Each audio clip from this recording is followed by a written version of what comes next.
you want me to remove my paper? No, it looks right. Okay. How would you know what to say? He always knows what to I know. say. This helps me from reverting to Ravenna language. We are like, You are live. okay.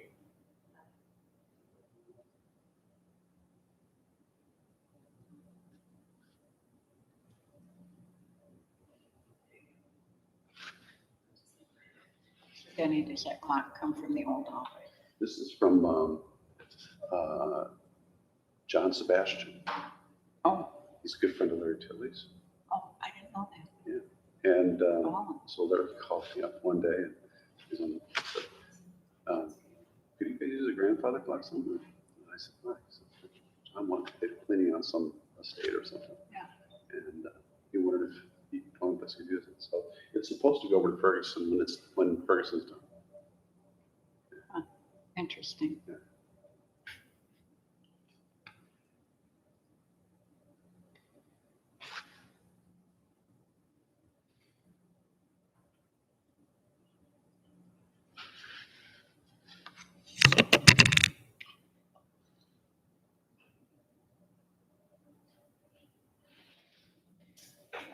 I asked if I wanted any of the furniture from Guy.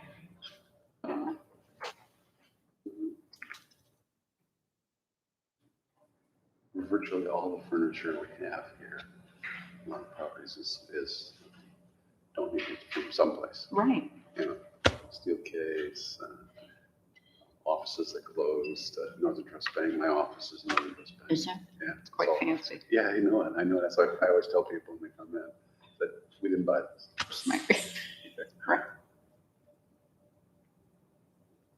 Well, if you go to nonprofits and other places, they don't have the kind of furniture that we have in Grand Rapids. I know. It's very different. They're working on dining room tables.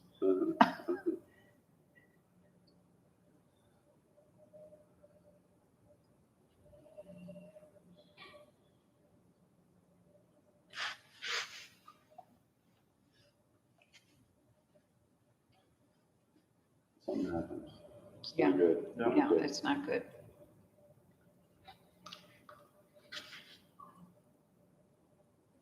Well, it's 9 o'clock. Let's get started. My name is Juan Daniel Castro. I preside over the board of directors at Dwelling Place. And it's a pleasure to join Lee Nelson Weber, as well as Denny Sturban.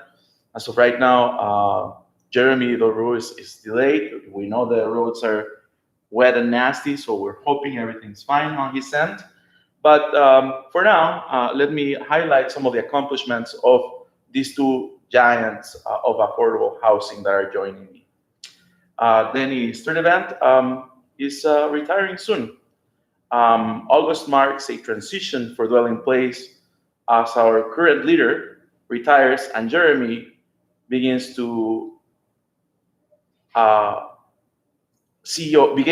role as CEO. Of Dwelling Place.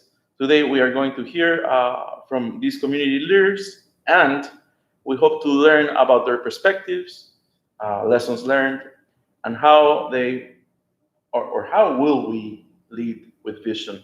Denny started as CEO of Dwelling Place 32 years ago, 1989. Yep, 1989.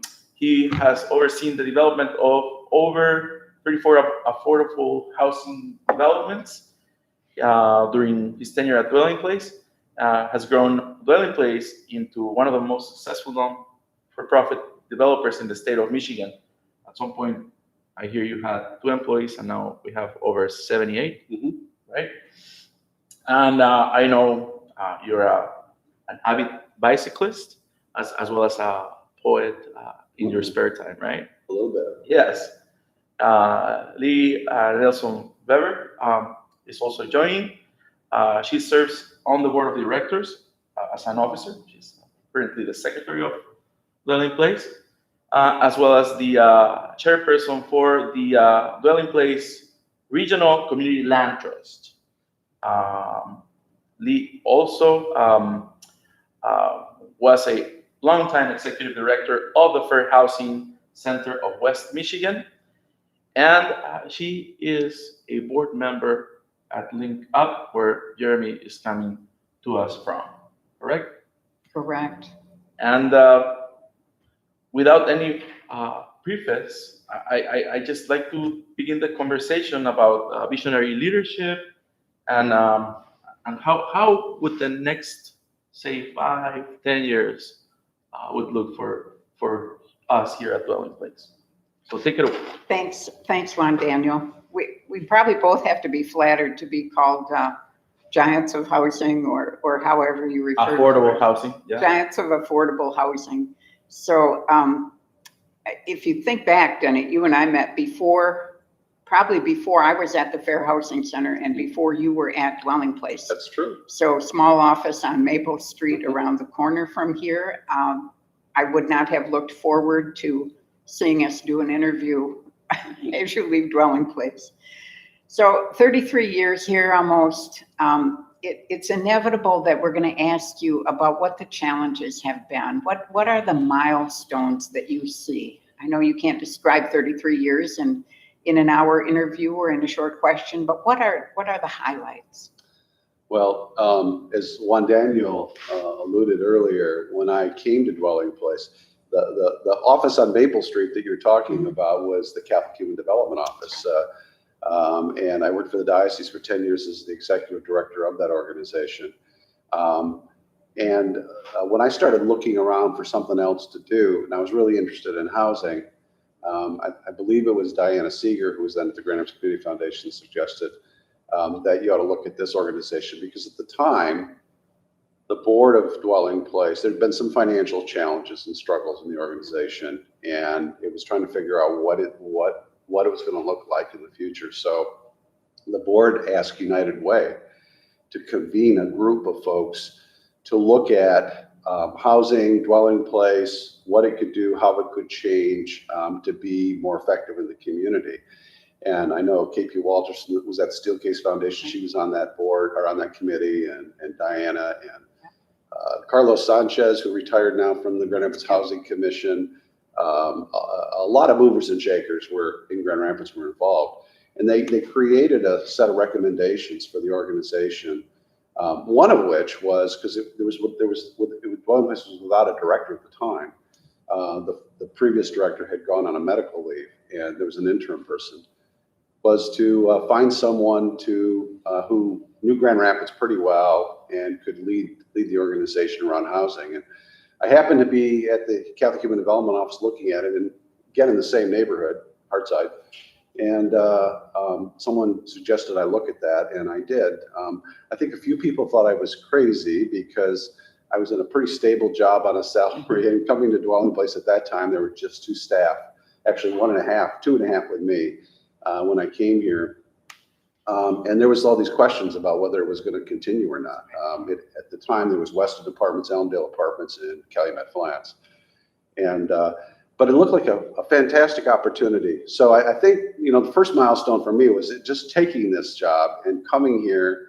And I remember sitting in the office, my secretary, who was here for 30 some years too, Karen Lewis. I remember remarking to her, "This is a pretty quiet place. No phone calls, not a lot of interruptions." And she said, "Well, just wait, And I think about 10 years later, she said, "See what I told you," because then there was no time to get anything done. But the milestones in the organization of my time, I think one of them right at the beginning was when we finally were able to take back property management for the organization. Dwelling Place had to sort of give that up, and we used a company called Robert Vertigan Company to do a lot of the property management. And I thought that was really important for us to get closer contact with the residents to try to find a way to do that. But we had to restore faith in the community to get there. So we worked on this plan that United Way, the group had created and the board adopted for 1.5 or 2 years. And at that point, it was time to make the proposal that we take back property management. We did it a little piece at a time. And that's when I hired my first property management staff, who is now the chief operating officer at Dwelling Place, Kim Cross. That's right. She's been here 30 years in August. And so we took over the Dwelling Place Inn, now Vernberry Place, and Calumet Flats. Eventually, we took all the properties over in the next year or two. And that story goes on now. We manage over 1,400 apartments right now in Grand Rapids and 3 other counties, Oceana, Kent, and Muskegon. And so that was a huge milestone, I think, in terms of moving us forward. Another one was getting our first new project going, because there was so much angst about the money. And I think that's one of the big struggles. It's one of the struggles any nonprofit has, but Dwelling Place was facing this potential to crash and burn without the financial problems it had. So suggesting that the best thing to do is to do a new project wasn't necessarily the highest priority for the board or anybody. So there was a concern that in the project that we started was Liz's House, which was a transitional housing program for women at the time who were homeless and children. And I think part of the concern was that in starting that program, that any money that Dwelling Place raised was going to go right to that program, because you're raising money for homeless women and children, as opposed to the Dwelling Place Inn, which had a lot of adult males who had substance abuse problems and all this. Not quite as an attractive donor proposition sometimes. So, but I suggested that we needed something fresh to start to go forward, to change this perception of the organization of Dwelling Place, and the board went along with me on it, and thank God. And Liz's House was created, and we still have Liz's House today. It's not a transitional housing program, and it's permanent housing for domestic violence survivors. But we moved forward with that project. That was a huge piece of this, and in moving forward, actually our most senior employee is Alonda Trammell, who is the Director of Support Services. She's like a few months ahead of Kim in terms of seniority.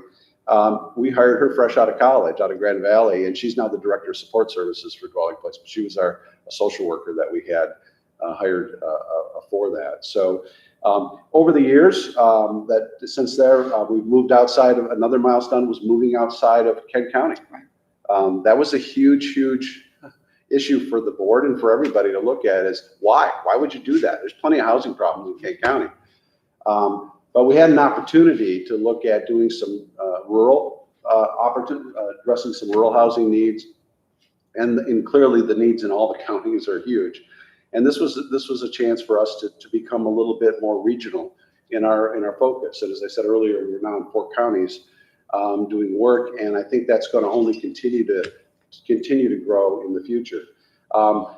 Embracing arts and community development, community building and engagement programs was another huge change. When I started, it was all about housing. And there really wasn't any resources to do any of the other stuff either. So I think that we started moving in that direction in the middle of the late 90s, with some looking at where our buildings were in the neighborhood here. And Lee, you were part of that with the Main Street programs and all of those sorts of things. And we started to realize people they don't just live in houses, they live in buildings, and they live in neighborhoods, and they live in communities. And so understanding the importance of looking at the built environment was really a critical issue for us to do. So that was huge. I think we ended up getting some great, the Martineau project, the Avenue for the Arts Initiative got started under that. We won a statewide award, the Govey Award, which is an arts award that's given every year statewide for the best arts business initiative in the state in 2000, I think it was 2007 or 6 when we got that. And so those are kind of the big ones. The challenges, as I mentioned, the financial struggles in the beginning especially were huge. I also remember, I had kind of think back about the times when I wondered about why I was here. And I remember that the tragedies that sometimes happen in the housing communities, whether it's for staff or for residents, those really were big challenges for me, I think. We've had, people live and they die, but we had a couple of accidents, someone out of a window, a child, and that was really difficult for Dwelling Place and for our staff and our board. We've had a couple of other incidents like that over time. Fortunately, in 33 years, there's only been 4 or 5 of those. But when they happen, they take their toll. and you're being looked at by everybody, and you're looking at the situation. Could we have done something different? Could we have prevented that from happening? And those kinds of tragedies, I think, when they happen, they set you back. They set you back, and you start looking at why we're here. But I've told staff this. Yesterday we had a newcomers lunch, and I said, the work that you do, the work that the board does, that all of our staff do, is really, really hard work. Housing is difficult enough to create, affordable housing, but then sometimes we're working with vulnerable populations that may have other needs and issues that we have to address. So staying in there, staying in the game, working with that, having a kind of hopeful attitude makes all the difference in the world. That's a long answer to your question, but that's a great answer. So did you ever think about making a change? I mean, you're trained in social work. That was your degree. You're not trained in real estate development, which is more of what you do, or corporate administration. Yeah. Did it ever occur to you to say, well, we've done enough here, and now I move on to something else? I think it passed in my head a few times, some of that stuff, and I clearly had a lot of people. I mean, over time, I had a lot of folks, a lot of headhunters, kind of coming out and saying, "Hey, we've got a job that you should really look at," But I don't think I ever really seriously entertained anything out there. I mean, part of it is you stay because you're getting something out of it, and for me, getting something out of it. And this is going to be true for me for retirement too, is I got to have a purpose.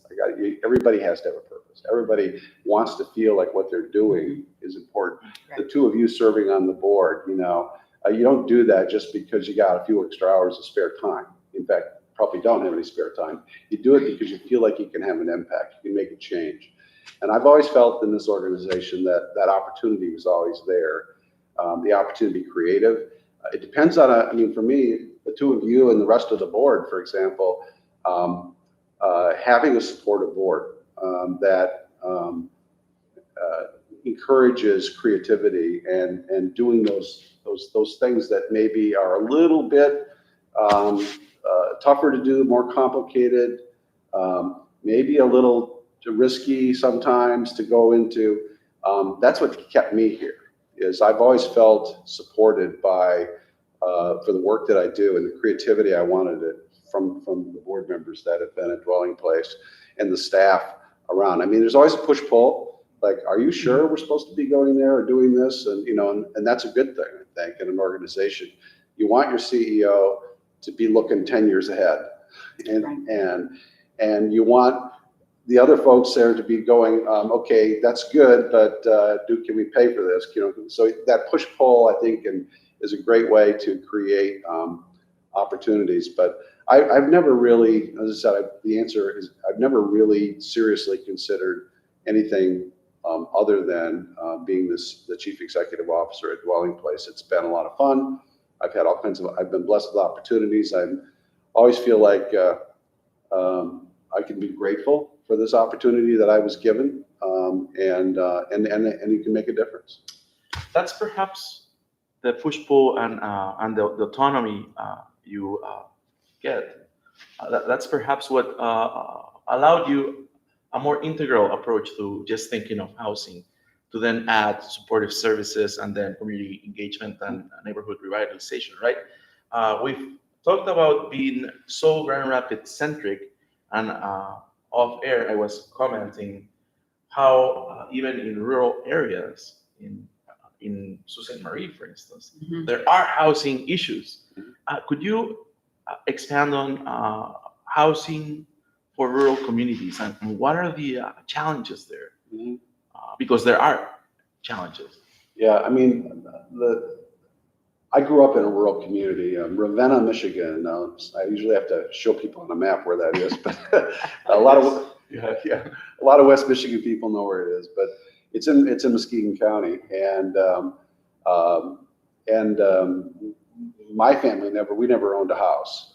We lived in a county park, Patterson Park, and my dad was the caretaker.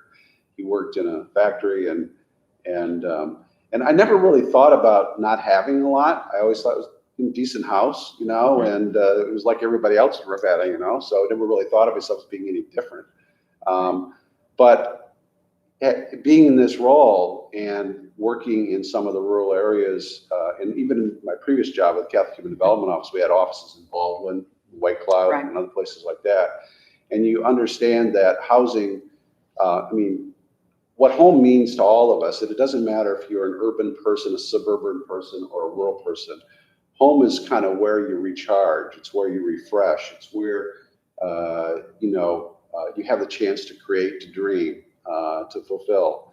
And that's true for everybody, whether you're urban or rural. And in rural areas, you know, the issues often are exacerbated by transportation problems. It's not easy to get around. Amenities are further to get to. We put a lot of miles on our bikes when we were kids, going 5 miles into town, all that kind of thing. There are a lot of issues like that. There's also infrastructure problems and issues. I told the staff yesterday that until I was 12 years old, we had an outhouse, until I was 12 years old. And it was like, we were singing and dancing, then when we got an inside toilet. Speaking of infrastructure. Yeah, really, Yeah. and it's some things we take for granted today, Yeah. but, you'll see affordable housing in rural areas often gets, it translates into manufactured homes, to mobile home parks. And, it's different in a rural area often is an urban area. You'll see a lot of that, or someone owns an acre of land and they have a mobile home, on that land or something. But we've done rural projects, apartments, and they stay full. The need is great in those areas. And as I said, the other part, I think one of the other problems we have in trying to create or build housing in rural areas is some of our primary sources of financing, the low-income housing tax credit, for example, often prioritize areas where there's faster access to amenities, like urban areas. Right. And so rural areas often aren't, they're harder to get, you can get low-income housing credits for them, but it's much harder to compete for those things. And obviously you want to have apartments for low and moderate income people in areas where you can get easier access to healthcare, education, groceries, all those sorts of things. But it's not easy to place or find property to do that with in close proximity to all of those things. And so they don't score as well when you're competing for low-income housing credits. So in any case, that's what I guess my response to the other I think you did. And we have Jeremy with us now, so that's great. Welcome, Jeremy. Jeremy, Welcome. glad you're okay, man. So Juan Daniel, are you gonna have an introduction for Yes. Jeremy as he Yes, catches his breath? as And he arrives, yes, I'll highlight some of the accomplishments.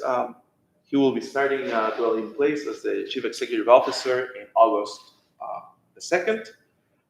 He has 20 years of experience in housing and has led 13 years Linka. And he also secured over $70 million in funding for community improvement efforts. And I regard him as a radical engagement strategist. He reaches out to community and he does what he needs to do for people that sound or look like Jeremy. Thank you. Welcome. I appreciate that. that's definitely a compliment. Quite an introduction. That is quite an introduction. Good morning, Jeremy. Good morning. So I am fortunate enough for in this particular transition that leaves me welcoming a director, leaving a director, and finding a new director at Link. So it's fortunate or not. But I've worked with Jeremy for some time, and I think all of us who work in housing in Grand Rapids and Kent County, it's a relatively small community, so we all know each other pretty well. And in that sense, it makes this a very comfortable transition. So Jeremy, talk a little bit about why I mean, you're a young man, but you already have been doing 20 years worth of housing work. So what is it that keeps you in this work, particularly in affordable housing?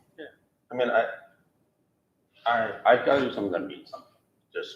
I need to spend my time and energy, and what I do, I invest all myself into, and so I need to be connected with something that is important, significant, and housing is that piece for me. Housing makes such a big difference in so many different ways. It helps individuals and families. It provides that stability that people need in order to thrive and to be everything they can be.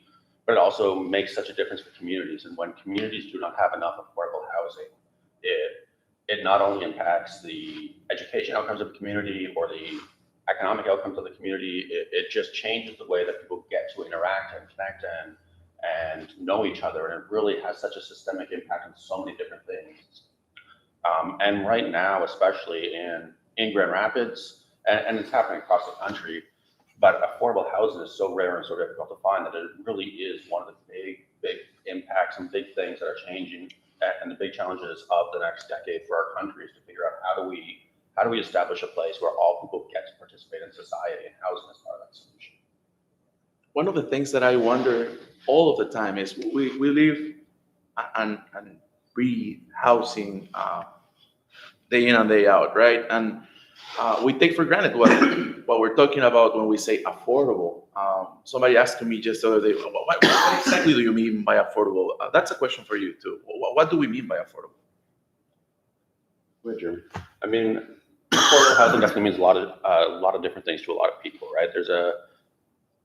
Housing is generally kind of the federal definition of affordable, housing that is affordable for someone who's housing that costs less than 30% of your income. If you're spending more than a third of your money on housing, then you're housing overburdened by the language of our industry.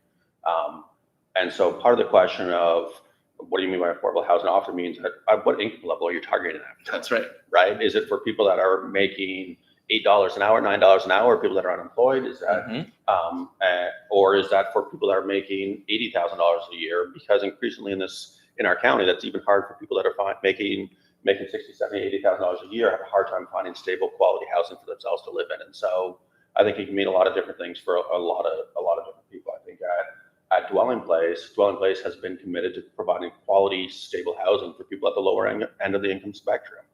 I think even at Dwelling Place, we're starting to expand that definition to look at home ownership opportunities, which is moving up a little bit in that income category at times, but is still kind of making sure that the lowest income people in our community have quality places to live that not only just provide a roof over their head, but offer a great living experience where they can have respite from everything that housing does for all people. Well said.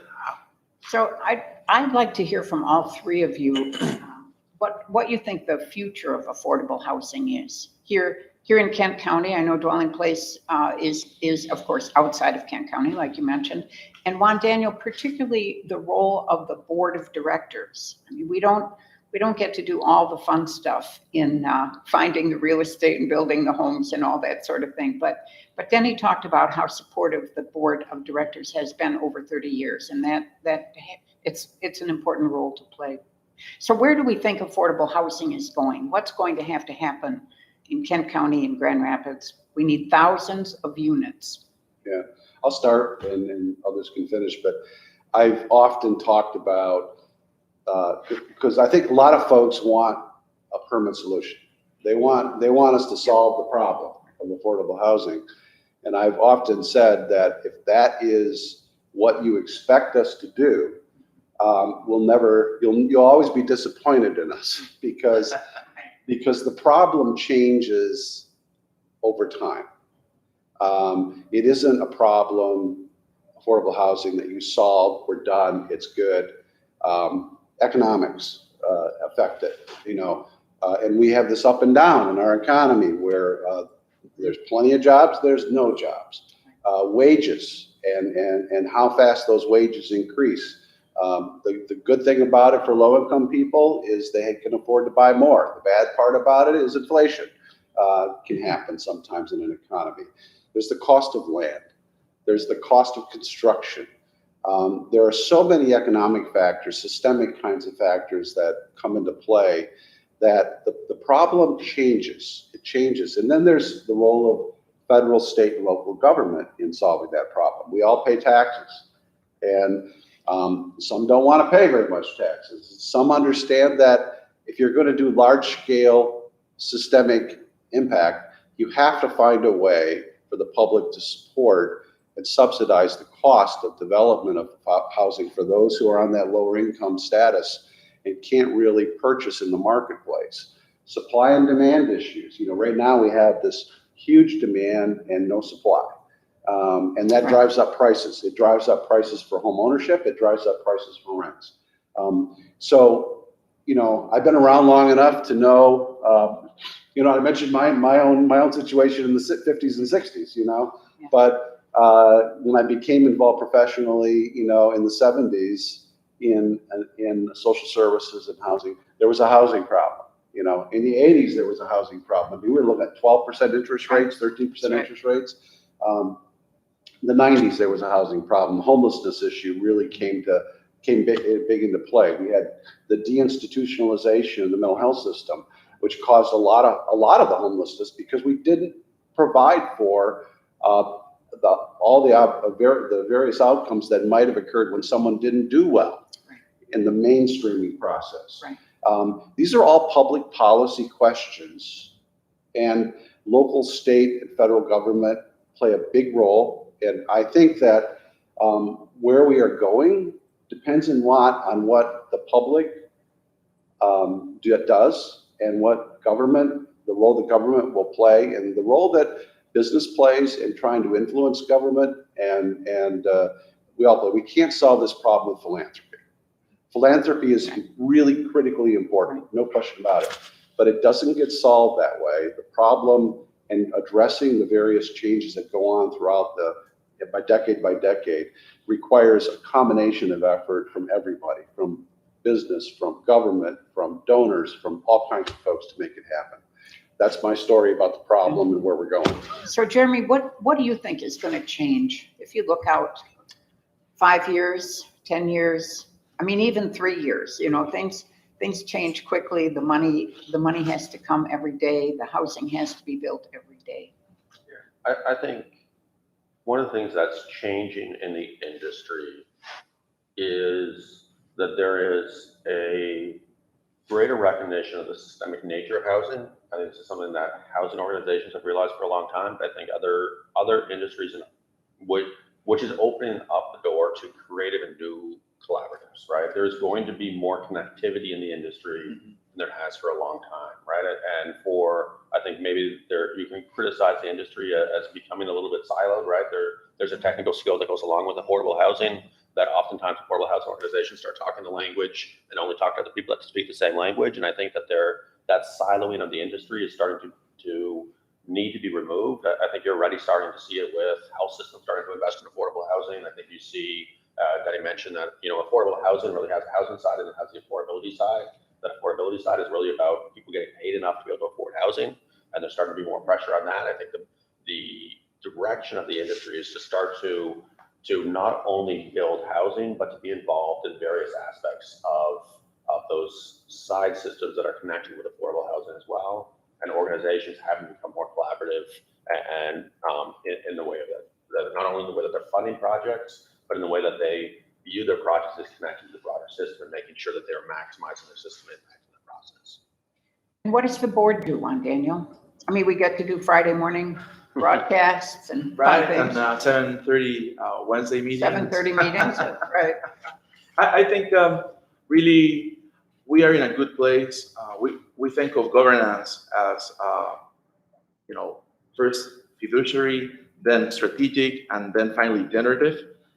We go back and forth between the generative and strategic, and I guess that's why Denny wasn't able to think beyond just looking at housing as the bricks and mortar kind of thing of the business side of things. I mean, everybody, we've said this before, everybody deserves a dwelling place, and the question of what is housing is really simple. Home is where the heart is, right? So we are entrusted with an organization that has to create walls and ceiling that feel like home, that you want your heart in. That's what we're entrusted with, like from a larger perspective, right? The day to day is reading a lot of minutes, is doing community work, and it's all fun work. And in the end, it's very satisfying to see another project completed, like Avenida Brillante, right? So I guess the next 3 to 5 years are for the board to enable the new leader so that he can create more opportunities for people out there. So talk a little bit about the stability part of housing. You mentioned going back into the 90s, a ways back now, people coming out of institutionalization, people who had particular issues in organizing their life, maintaining that organization, that sort of thing. So the theory now, and I think a theory that we follow, is more or less a housing first theory. If someone has a place to live, a place to lock a door, a place to keep your stuff, that can then be a stabilizing factor in the rest of their life. And have we seen that working Yes. through dwelling place? Without a question. And I want to pose it a little differently and just ask everybody who's listening to think about what home does for you. You know, I know for me, that's where I recharge my batteries. It's where I can relax, where I can think, where I can plan, where I can dream, where I can write my poetry, you know, it's all those things. And I think that it's true for everyone. And so if you are in a place where a disability of some sort, or you know, some other health problem or other issue is an added factor here. Having a place to start with, where there are people around you that can provide other supports that you might need, or connectedness. Sometimes we lose our way because we get isolated, and having staff who are trained to help connect people. For example, our resident services coordinators, but also our property managers, even our maintenance and janitorial staff connect people often. But finding ways to make sure those supports are there for folks when they need them, not required or mandated, but when you need those things, gives people an opportunity to be able to start addressing some of those other issues that may be debilitating or may get in the way of fulfilling those dreams. And sometimes it is a disability. Sometimes it's an educational issue. You know, I can't go to school because I don't have a place to live. You know, I can't keep my grades up for the kids, for example, because they're living in a homeless shelter or whatever. So having a place with an address. I mean, think about all the people you have to give your address to get anything done. Right. You know, not having an address, you know, is a huge problem. So stability, you know, starts with housing. In my view, it starts with housing, and it doesn't matter what your income is. It doesn't matter what kind of disability or you have. It starts with a place to live. So Jeremy, if you look at your time at Link, are the housing issues the same? I mean, you work very closely in the southeast side of Grand Rapids. Now Link is branching out a little bit into more housing development, but community engagement has really been a hallmark at Link. What are the similarities? What are the differences? I mean, I think people have always needed more quality, affordable housing, right? I think the limiting factors and what is preventing people from accessing that has changed. I think 20 years ago, it was access to quality housing that was a limiting factor, right? People couldn't find quality places that weren't poisoning children, that were stable. I think affordability was less of a problem. I think it's really only been, I don't want to simplify, but I think in the last 5 years, the affordability has become the driving force in that challenge, where there just was not enough affordable housing. Right? I think that the market delivered a lot of more affordable rents a decade ago than it did right now. And so that really has changed the way that people are experiencing, and especially the way that people that are working full-time, making $20 an hour are experiencing affordable housing. It is now a challenge that did not exist for people before, not in the same way. So I think I think the nature of the level of affordability, the number of people that are struggling to find quality affordable housing has changed significantly in the last few years. I think that quality housing is still a challenge for people to realize, and that has been around a long time, right? And yes, it is important to have a roof over your head and have a stable place to go back to, but having a place that is quality, that you are proud of, that you feel that you can relax in, that is rejuvenating, that is safe for yourself and your children to be in, is a level of housing that is also important to deliver people, and that continues to be a challenge and has been for a long time. Is it more difficult now to find locations for affordable housing? I mean, there are a number of, I think, misconceptions about affordable housing, even about low-income housing and other terms that we throw around. But what about finding a location to develop affordable housing? Yeah, I mean, that's a multifaceted question, I guess, because some of it has to do with local policies, zoning policies, and and those are changing. Those are changing, and a lot of communities are becoming a bit more progressive about understanding if you want affordable housing, mandating 3-acre lots is not the way to get there. And making changes, accessory building units, for the old. Anybody remembers the Waltons or whatever, where the parents have a place to live too, or someone who can no longer maintain their home moves in to an accessory dwelling unit. There's all kinds of different innovation that's possible, but zoning is a big issue that affects the housing. There's also and I don't want to get into all the detail, but the low-income housing tax credit. The public policy around that decides winners and losers. Right. If you locate in a certain location, you get more points. And so by elimination, those that don't get those points, those are out of the question. Even if it's a great site, you can't use it if it's available. Right. So, I mean. Yeah. So Jeremy, you've done housing development. We've got some stuff going on right now at Link. Yeah. Both Link and Dwelling Place have just been awarded projects through MSHDA. What kinds of challenges do you see on the southeast side?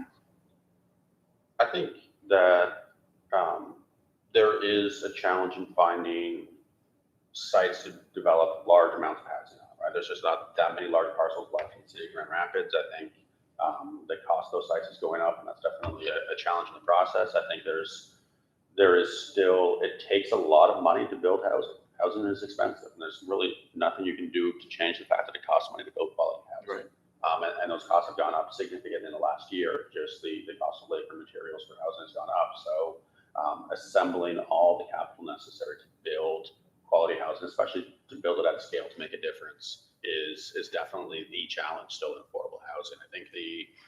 I think that there is a increased desire overall in the community to have affordable housing, and that more people are talking about affordable housing than have historically. I think that the politics in that sense of affordable housing, and generally, it's not to say that every community wants affordable housing now, but there definitely is more people. I think there's, as income disparities have increased, more people have turned to the side that they need to find a quality place to live, and that you understand that the challenge and the calls for it. That has created more sympathy across the entire income spectrum for it. And so I think that the politics seem to be moving in the right direction for it, but it still takes a lot of money in order to do it. And finding the right places to build housing is also a challenge. What's one policy that you would change? I mean, this implies that you have the ability to change that and that you have the authority, but what could change the picture quickly? I mean, one is obviously money, right? I think increasing the federal government has been spending a lot of money. Right. There is a lot of money out there in the universal federal spending right now. Allowing more of that to address core housing issues would be a huge change that could make a big difference. And so that's definitely one of those pieces that could result in a lot of housing being built very quickly, is being able to use some of these stimulus dollars that could pass to address housing issues in a meaningful and significant Yeah, I would agree with that. Dwelling place is part of NeighborWorks. That was also by one of our milestones. I really, in 2015, when we became a NeighborWorks affiliate, that's a national group that the Neighborhood Reinvestment Corporation created by Congress, and we are part of that.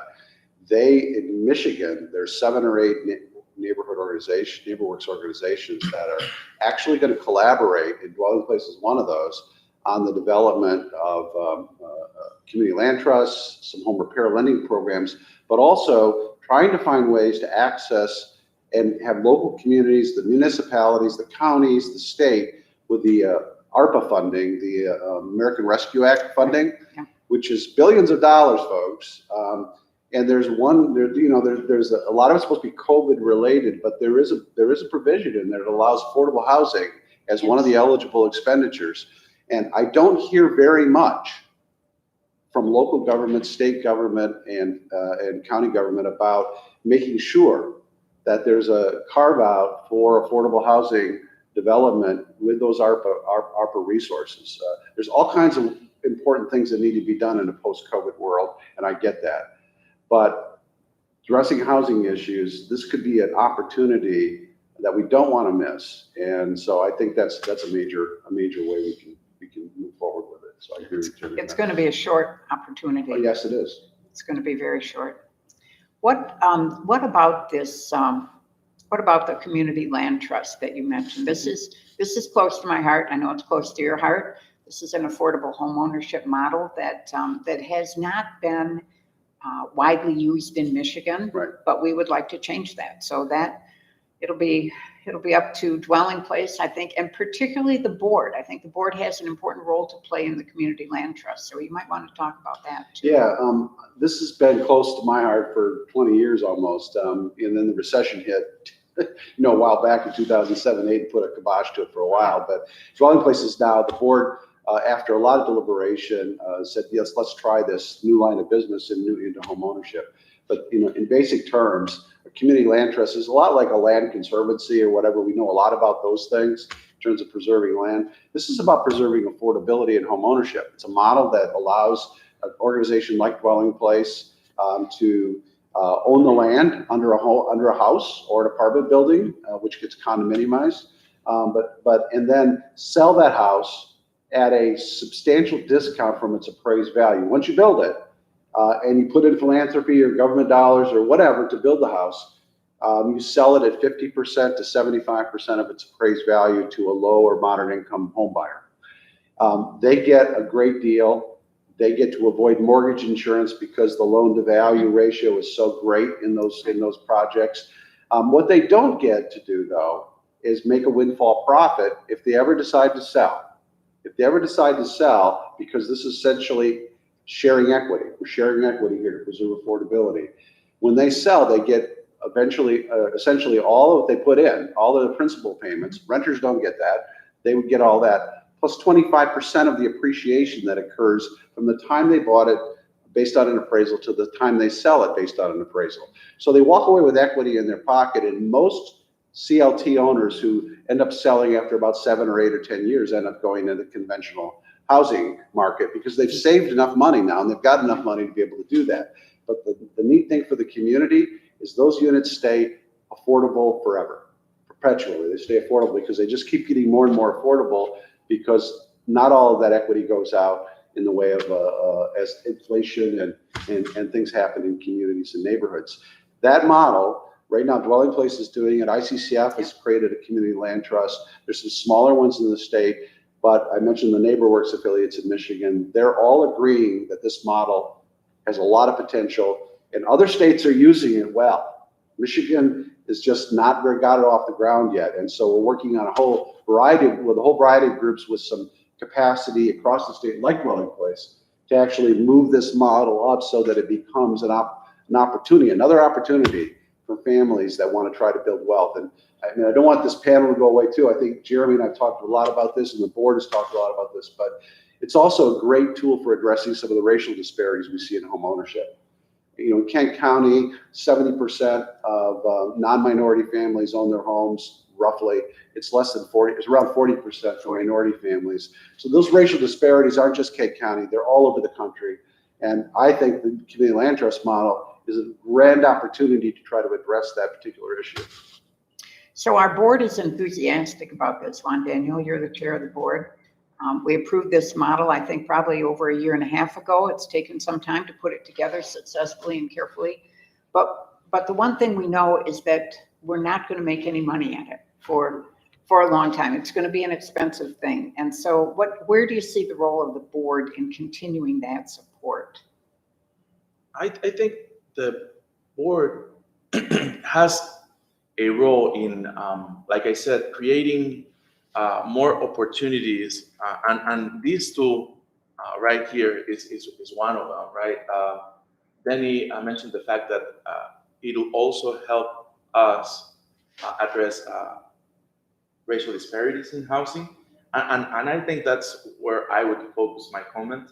If you look at the board right now, we are very diverse.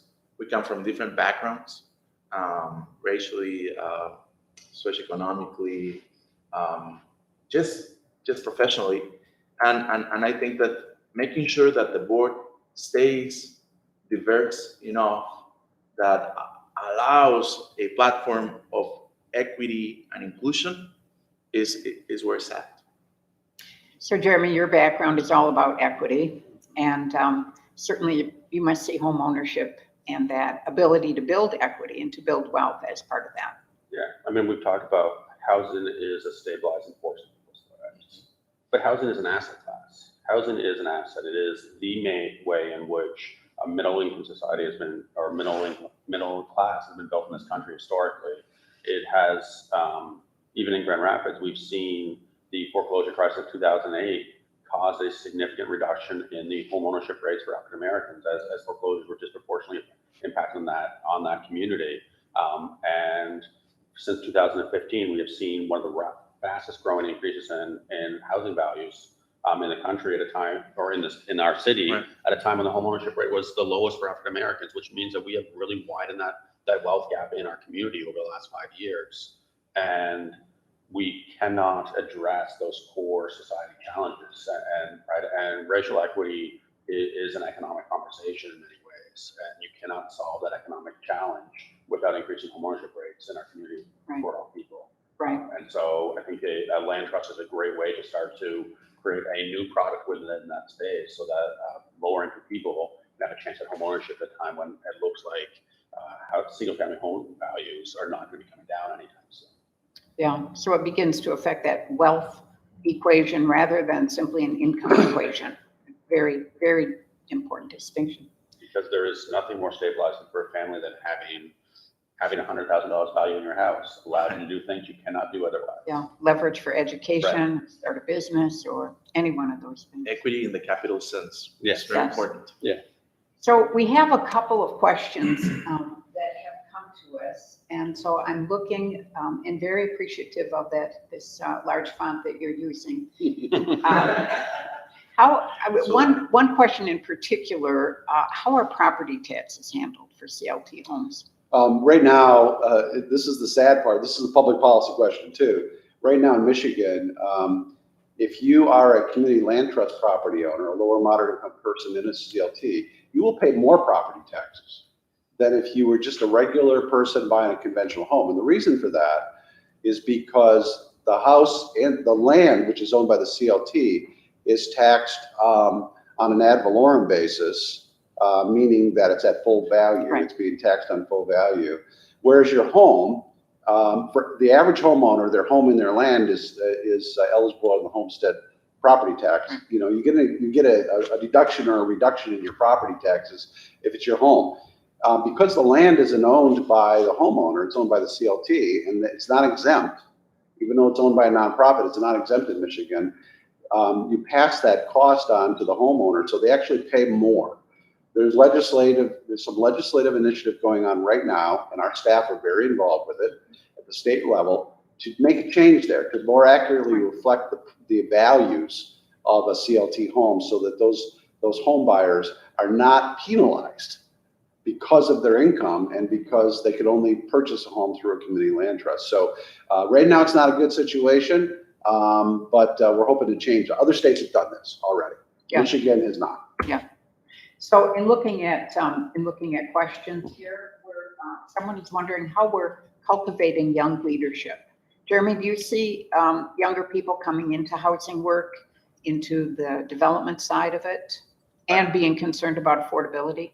Yeah, I think that affordable housing has become a conversation in many places and across the spectrum. And so I see more and more people that are interested in trying to figure out how can they make a difference in that space. And I think we have an obligation as a sector and as a dwelling place to make sure that we're opening the doors to try to diversify the housing sector, right? The affordable housing has been a predominantly white male driven sector for most of its existence. And I think that has significant hindrances on the future of the industry, and we need to solve that problem. Yeah, how do we change that? I think that it takes an intentionality of training, of bringing new people in, of making sure that organizations are creating cultures where all people can thrive and be participating in it. I think it's around, again, doing good community engagement outreach so that people grow up knowing who you are and what you're doing when you're doing this work, and that they see themselves being able to fit into it as a place where they can thrive and participate in it. And then it just takes being able to pay staff appropriate wages so that it is not just a privilege that people that can afford to take a job after getting a college degree for very little income, and kind of sacrifice some of their personal wealth, because that limits who gets to participate in it. And that has been part of the challenge for our industry too, is being able to pay people enough that all people can choose to participate in that. So we have one question here, I think a brief answer. Is Dwelling Place looking to move all of our housing to community land trust model, or will we preserve rental housing and home ownership in the future? Well, I can only speak for the past. The next week. But it is always been our intention to preserve affordability forever. Yeah. Always. Yeah. We've never sold a single rental development dwelling place. Whenever we get to the end of whatever the affordability period is, 15 years, 30 years, 40 years, we always re-up for another 30, 40 years. And I think there is a place we need to have good quality, affordable rental housing across the spectrum at Dwelling Place. But home ownership, which is a new area for us, I think we're opening up, I think, new horizons, new potential here for being able to have an impact on more than just providing affordable housing, but wealth building. And that's something I think that is just really exciting. I wish I had another 25, 30 years in me, to do that. You might. Well, that's one of the things I hope to do a little bit of retirement, but is work on some of those things. But I think that you need a both. And Dwelling Place right now, we're only looking at converting 45 of 1,400 units right now into community land trust home ownership units. It could be more, down the road. Certain properties lend themselves better than others to it. You could also acquire property to do that, rental housing or vacant land to do this, and that's what Dwelling Place is doing as well. So I don't know what the future is for Dwelling Place yet, and Jeremy will be starting August 2nd. But that'll be a conversation the board, staff, and the CEO will be having, I'm sure, and come up with a plan for it. But converting low-income housing tax credit, old rental projects into home ownership is not a bad strategy, but you definitely need to keep rental in the mix. That would be a great board conversation, because speaking for self, I tell you that home ownership is not for everyone. And so we need to keep the mix of rental and also CLT as well. Jeremy? So to wrap up, and I think we're getting close on time here. I'm looking at two different clocks. They have two different times. So we'll see what our time is. But I'm wondering about any words of wisdom here, or last opportunity to ask questions for what we need to go forward. Well, I've always been sort of an eternal optimist. I think, I get pushback from staff on that, and even my wife and family too, sometimes going, you're way too optimistic. But I think, that comes with vision of imagining what isn't, and really having a belief that it can happen. So, if I'm going to advise anybody on anything is if you want to move forward, you got to be able to think out of the box and look forward and imagine and be an optimist about what's possible to happen, or otherwise you create a psychological barrier for yourself. It's my job, it's always been my job to help the board to see that vision too. Sometimes that vision comes from board members saying, why aren't we doing this? We should be doing this. But sometimes it comes from staff, but that's one of the things. And I think the other thing is, is to always, remember that while we're all unique, is not to think of the people we serve or the people who house at our residences necessarily different than the rest of us, because we all have sort of the similar aspirations for our families, for ourselves. And if you start thinking of people that you're serving as something different than you are, you're going to get yourself in trouble every single time if you do that. And I guess the final thing I would say is that, at least for me anyway, and it isn't necessarily true for everybody, is practice gratitude. I mean, I've been thankful for all of the things that I've been blessed with here at this organization. A fantastic board, great staff, all kinds of opportunity to be able to try new things. What more could you ask? It should be a great 30 years for you then, Jeremy, just going forward, don't you think? Yeah, I mean, I think when maybe for the previous question too about kind of the future of dwelling place, I think the future has to be more diversity in housing options, right? I think diversity is a solution for a more stable society. I think that in Grand Rapids, you really could either own a single family house or rent a house or rent an apartment. And those are the three housing choices we've had and that's changing. We need to be finding ways to do things differently, creatively, expand the options available to everybody. And I think that dwelling place can be one of the leaders in trying to find new ways of doing things differently and add diversity to our community in that sense. Thank you. I guess we are at the end of this marvelous conversation, which will be ongoing. Yeah. And I want to really encourage community as well as team members here at Dwelling Place to join your board of directors in celebrating a marvelous career in housing and Denny's departure, as well as welcoming Jeremy, DeRoo. Any last words, Steve? No, thank you very much, Juan Daniel. Thanks for doing this Can I with say me. one last word? Please do.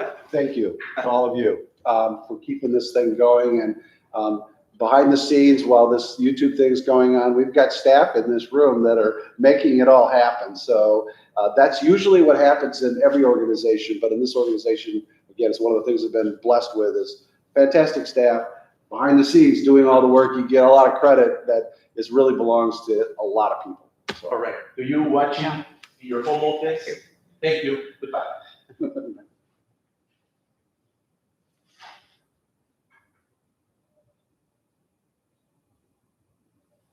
That was a breeze.